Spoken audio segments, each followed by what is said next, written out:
Bruchim haboim. Welcome everyone. We're about to begin Be'ezras Hashem together on Daf Pei Dalid Amud Aleph, starting with Pei Gimel Amud Beis, 9 lines from the bottom.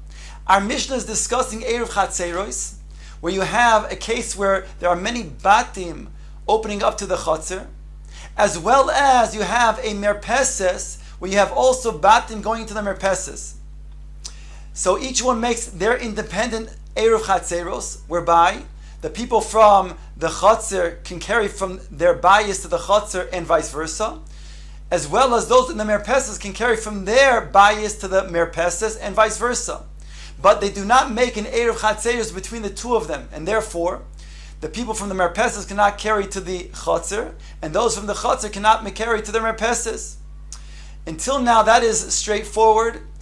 The chiddush that our Mishnah shares with us, however, is that when you have an amud, you have a pillar that is used by both the people from the merpeses as well as people from the Chatzer throughout the week, what is its status on Shabbos?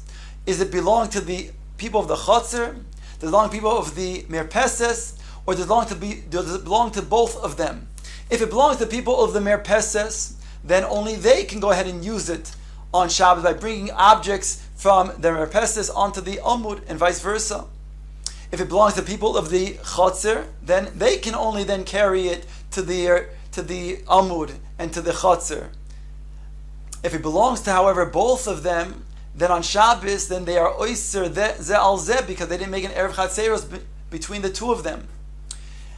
What happens, says the Gemara, when you have a situation when you have two entranceways, a Pesach for both Chatzeros equally, so then of course each one again has equal access, and therefore each one will oyster on the other one without making the Eruv between the two of them. Similarly, if they both have access because they both have to then throw a trajectory going up to the amud, so it makes the access inconvenient for both of them, then both of them again will oyster on the other one. If they both have to lower, let's say it's on a lower place where the amud is, then both of them again have equally difficult access, and therefore they'll both be oyster onto each other. However, if one has easier access than the other one, then it's that one that has the rights to that amud, and the other one it's off limits to. For example, if one has a Pesach, an entranceway directly to the amud, where the other one has only a trajectory, or it has a mishalshel to lower down, so it's more difficult to access the amud, then only the one who has exact clear access, the easier access, will then be able to have the rights to the amud. Now our Gemara discusses a question that seems to be, which way do we look at? As follows. The question asks like this: Lezeh mishalshel v'zeh bezrika mai.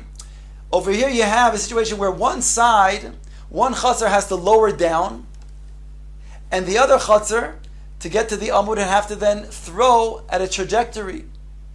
Which one do we say has access? Or do we say they both have equally difficult access? The question is, do we say they both have difficult accessing this, and therefore each one is oyster on the other one? Or do we say that in regards to lowering it, that relative to then throwing it at a trajectory is considered to be an easier, better access, and therefore he has the rights to the amud? Says the Gemara, this is a machlokes amoroin. Omar Rav, Shneim Asurin. Rav rules that they are both osir on each other because both of them have equally difficult access to the amud. Ushmul Omar, Noisnin Oisoy Lizeh Shebeshilshul. Shmuel takes on the second side, and he says no. He says the shilshul, the one who is lowering down, he has, relatively speaking, easier access than the one who has to throw it at a trajectory, and therefore he has the rights to the amud, and the other one does not. Because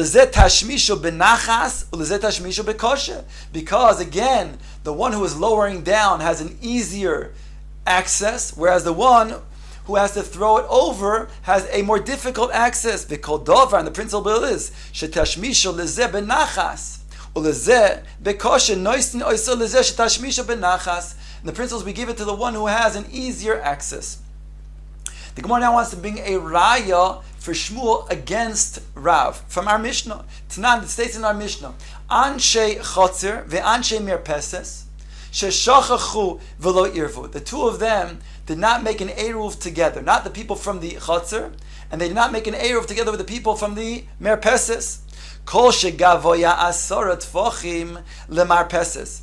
The Mishnah says all that when it has an amud that is higher than 10 tfachim from the ground, then we say the people from the Marpeses, they have then the rights of the Amud. Pachos mikan, but if it's less than 10 tfachim from the ground, lechotzer, it goes to the people of the chotzer.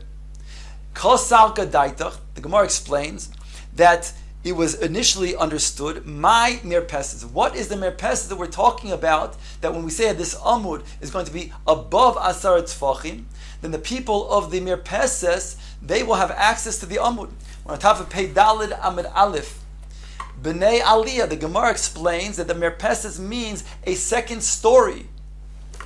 Umay karulo mirpeses. Why is it called a mirpeses? Why is it not called an Aliyah? Because the Kesalki b'marpeses, because you have to go up through the mirpeses. That's how they get to the Aliyah. Alma, from here we see, says the Gemara, a proof. Called lezeh b'shilshul, v'lezeh b'zrika, noisnin oisoy lezeh b'shilshul. We have a proof from our Mishnah Lachara, like Shmuel, that when you have a situation where one has to then throw an object or whatever he wants to get onto the Almud, he has to throw it at a trajectory, in this case the chotzer, and another one has to lower. That means the people from the Merpesa, we're calling it the Aliyah, they have to then lower it down, because here we're talking about where it's certainly going to be then lower, much lower for them to have to lower down. It's going to be much higher. They're at an Aliyah now. So then we say that the one who is at the Merpeses, he will then have access to the Amud. So we have a proof like Shmuel that his access is relatively easier than the one who has to then throw it. Ask the Gemara on this proof. No, the Gemara rejects this rather, and the Gemara says, Kida Omar Rav Huna lo'oisan hadarim b'marpeses. Like Rav Huna said somewhere else, we'll learn in the Seifa, he says that we're talking about where the Merpeses is in fact where the people live. They live on the level of their Merpeses. They don't live on a second story above. Hachanami, so too over here, lo'oisan hadar mi merpeses, and therefore we can say that the reason why it belongs to the people of the merpeses, the Amud, is because they have a Pesach. They have equal access, so it's not difficult at all. They have a good equal access to go to the Amud, and since it's considered to be a Pesach, that's why they have the rights of the Amud, and the people down below in the Chatzah do not. Ask the Gemara on this. Ihochi, if that's true that we're talking about indeed such a situation, then Ihochi Ika Seifa, what are you going to do with the Seifa? It says Pachos Mikan Lechotzer. If the Amud is less than Asara Tfachim, then it goes to the Chotzer, and the Gemara understands it goes exclusively to the Chotzer. So if this goes exclusively to the Chotzer, so we're saying over here that means to say that the people of the Chotzer, they have the rights to the Amud, whereas the people over there in the Merpeses, they do not. Amai asked the Gemara, Lezeh b'Pesach, Lezeh b'Pesachu. The people of the Merpeses should have also an equal rights to the Amud, because they also have a Pesach to this Amud, since we're talking about an Amud that's less than Asar Tfachim. Says the Gemara, My Lechotzer. What does it mean lechotzer? It doesn't mean exclusively to the chotzer. It means af lechotzer ushnei masur. It means that even to the people of the chotzer, in addition to the people of the merpeses, have rights to the amud, whereby each one is oyser on the other one. Hachanami mistaber. The Gemara wants to then prove that this is correct misvara from the fact that we see midiktani seifa. It's mistaber. Bamed v'mamurim. What does it say in the seifa? Bismucha When is it true? When it's close to the merpeses. But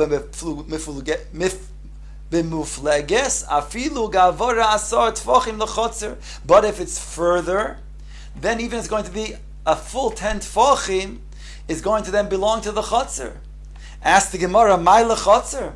What is it referring to when it says to the chotzer? If you're going to say lechotzer v'shori, it means just to the chotzer, and therefore has access to the chotzer, and therefore only to the chotzer has rights to the amud, and not the people of the merpeses. Amai, why should that be? Reshusa d'travayuhu. It's the reshus of both of them. It's still by the merpeses. The hashaychis to the merpeses too, and therefore it must be even to the merpeses. Meaning, even according to Shmuel, that even Shmuel who says that when it comes to somebody has to lower, is relatively speaking easier access than the one who has to then throw at a trajectory. But over here, the people who have to lower, that means the people in the merpeses have to also go across, that is mufleges, to get to the amud. So therefore it's equally difficult for the people in merpeses as it is for the amud, and therefore they're oyser zeh al zeh. Ask the Gemara, elamai lechotzer, af lechotzer shnei masurim. So this is a continuation. Elamai, what do we see? Elamai lechotzer, af lechotzer shnei masurim shma mina. Therefore, it's not only meaning to the chotzer exclusively, but means even to the chotzer. And therefore, each one is going to be oyster on the other one. Both the chotzer and the merpeses have rights to this amud. Equally difficult to access the amud, and therefore each one is oyster on the other one. Tanan, the Gemara now wants to bring another proof for Shmuel and Akasha on Rav. It states in the Mishnah, Chuliyos habor, Chuliyas habor v'hasela shehen gevoin asara. It states when you have an embankment that is around the bore, that's taken from the mud, the dirt from the bore, and is surrounding the opening of the bore. And it states you have a rock that are asara tfachim from the ground. The din is, it goes to the merpeses. It goes to the people of the merpeses. And now the Gemara is assuming what it said before. The merpeses in its Havamina is referring to an aliyah. It's referring to something that's high up, above the classical merpeses. It's in the second story, whereby in order to access the amud, you have to then mishalsh, you have to lower it down. So pachas mikan, it goes on to say lechotzer. If it's less than asar tfachim, either the sela, the chuliyas habor, then it goes to the people of the chotzer. Says the Gemara, therefore we l'chara have a proof for Shmuel, because over here the people of, in the first case, when it says that it is going to be higher than asar tfachim, the people of the merpeses have to lower that mishalshel, and still they are having access to the amud. It must be that the people are mishalshel, are having easier access than those who have to then throw out a trajectory. Kasha on Rav, and a raya for Shmuel. Answers the Gemara, no. Amar Rav Huna la'oisan hadarim b'merpeses. This is the original place where we brought before that Rav Huna says that we're talking about over here that the people of the merpeses, they are living at the same level as the merpeses. There's no second story, and therefore their batim enter into the merpeses itself. Says the Gemara, Teinach Sela. This is very good according to a Sela, a rock. But as the Gemara bor, my ikalamemar. Here the Gemara understands when the Mishnah says Chulias habor, the embankment that is around the opening of the bore, it means also the bore itself. So the Gemara is asking, what are you going to say about a bore? A bore by definition has a depth. And therefore, you of course have to be mishalshel down to the bottom of the bore. So ask the Gemara, by a sela we understand, because the sela we're saying has asar tfachim at a height, but in terms of a bore you have to go down, you have to mishalshel. So even if you want to say that the merpeses is going to be not a second story structure, and therefore it's going to have a pesach to the sela, but when it comes to a bore, it certainly have to mishalshel, to lower it down. Says the Gemara, now, Omer of Yitzchak B'Rei Rav Yehuda Hach B'Bor Melei Mayim Askin. We're talking about a bore filled with water, and therefore it's at the top. At the top, it's like this sela. V'ho chasra, asked the Gemara, but still, the water is something that can be used throughout Shabbos. It's usable water, therefore it's not muksa. People can draw out water and go less than asar tfochim. Answers the Gemara, kivan dechimal yasharya. Since when you would open, and you have it full, it would be permissible. Just like we said by the Sela, ki chasra nami sharya. So too, when it becomes less than asar tfachim, because people then draw out water from the bore, it also will be permissible. Ask the Gemara, Adarabba, you can say the opposite way though. Kivan dechi chasra asira, ki malya nami asira. Since when it would be empty, it would be osir, and therefore that would define at the bottom of the bore. We don't look at the water's level, but we say the bottom of the bore, that's going to be osir. So therefore, no matter what, even if it's full, it's going to be considered to be osir. Ella, says the Gemara, Amar Abaye, Hacha bebor meleya peiros askinon. We're talking about a bore filled with peiros, and therefore goes to the top, just like the Sela. I asked the Gemara, the same question I asked before, but throughout Shabbos, peiros can be taken, and therefore be lowered less than the level of asar tfochim. Answers the Gemara, betivla, we're talking about peiros that are tevel. Trumas and meises have not been taken out from the fruits, and therefore they are muktzah. One cannot then remove them on Shabbos, so therefore they remain at the top, at the svas habor, just like the case of the Sela. Dekanami, the Gemara says, you can also medayik this from our Mishnah. Diktani says, Dumya de Sela. It's a bore that's doime to the Sela. Shma mina, indeed this is going to be a proof that we're talking about where it's the same level, it's filled up, just like the top of a Sela. In which case now the Gemara asks, V'lamali the misna bor, v'lamali misna Sela.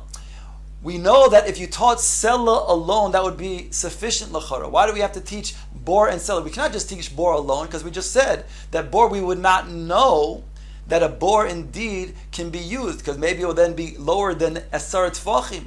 So we'd have to talk about a bor that is dumya to Sela. But why don't you just teach Sela, and then you don't have to teach bor at all? Says the Gemara, because tzricha, we need to teach bor as well. The iyashma in Sela. If I only taught Sela, the leka lemigzar. That's because there's no such thing, no concern to make a gezerah by Sela. Aval bor ligzor zimnin demalya peiros misukonim. We'll say that a bor, granted, now it's filled up with peiros that are tevel, and therefore it would be indeed just like the case of the Sela. But when they are peiros that are misukonim, peiros that you could, yes, take out, and thereby it will be lowering the asar tfachim, maybe I'll say that would be problematic, and therefore I'll make a gezerah otu peiros de misukonim. Kamash malan tzricha, we need them both. The Mishnah teaches us the case of bor as well. So long as they're going to be filled with peiros that are tevel, then it's going to be a valid type of bor, just like the case of the Sela. Toshma, the Gemara now wants to bring a proof the other way. A proof now for Rav and a kasha on Shmuel. Anshe Chotva, Anshe Aliyah Sheshachu v'le'irvu, the people of the Chotva, the people of the Aliyah, they did not make an Eruv together. Anshe Chotva mishtamshim ba'asara hatachtoin, the people of the Chotzer, they have access to the bottom asara tfochim. The Anshe Aliyah mishtamshim ba'asara halyonim, the people of the Aliyah, they have access above the asara tfochim. Ketzad, what's the case? Ziz yoytze min ha'koisa. If you have a protrusion, a ledge is protruding from the wall, lamata me'asara l'chotzer. If it's less than asar tfochim, then it has access to the people of the chotzer. Now we're talking about, of course, a ledge that has at least dalet tfochim, because it's less than dalet tfochim, then it's a makam petur. Everybody will say that's going to be mutter to carry from one place to the other. But here we're talking about where the ledge has a surface of dalet al dalet tfochim. So over here, if it's lamata me'asara, then it'll belong to the people of the chotzer. Lamala me'asara la'aliyah. If it's above asar tfochim, it'll be belonging to the people of the aliyah. Ha diuk the beini osir. But if it's in between the two, then it's going to be osir. So you see, like Rav, because the people from the aliyah have to lower down. They have to mishalshel. The people from the chotzer have to then zorek and make a trajectory throw above. So you see, like Rav, both of them have difficult access to this ledge, and therefore it's also each one is equally difficult access. Each one is oiser zeh al zeh because they not make an eruv together. So it's a proof for Rav and a kasha and Shmuel. Answers the Gemara on Rav Nachman, Hacha bekoisel tisha asar askim. We're talking about a koisel 19 tfachim tall. V'ziz yotze mimenu lamata me'as mimenu. And a ziz, the ledge, protrudes exactly from there. In the middle, lamata me'asar, if it's less than asar tfachim, then lezeh bepesach, lezeh b'shilshul. Then this one has a pesach, referring to the people of the Chatzar, and the one in the Aliyah, they have to lower down. So therefore, they will then have the rights of the Chatzar, the rights of the ledge, the people of the Chatzar. L'mala me'asar, if it's above asar tfachim, then that place will be lezeh b'pesach, lezeh b'zrika. The people of the Aliyah will have access, they'll have considered to be a Pesach, whereas the people of the Chatzar will have to throw it as zrika, and therefore will be something that will be accessible and have the rights to the people of the Aliyah, whereas the people of the Chatzar, they will not have the rights to this ledge. So therefore, again, it's not going to be a kasha on Shmuel and a proof for Rav, because over here we're talking about specifically a wall that is dafka 19 tfachim, and therefore there's no place in between to medayek that they both have to either mishalshel or to then zorek, whereby each one is oiser zeh al zeh.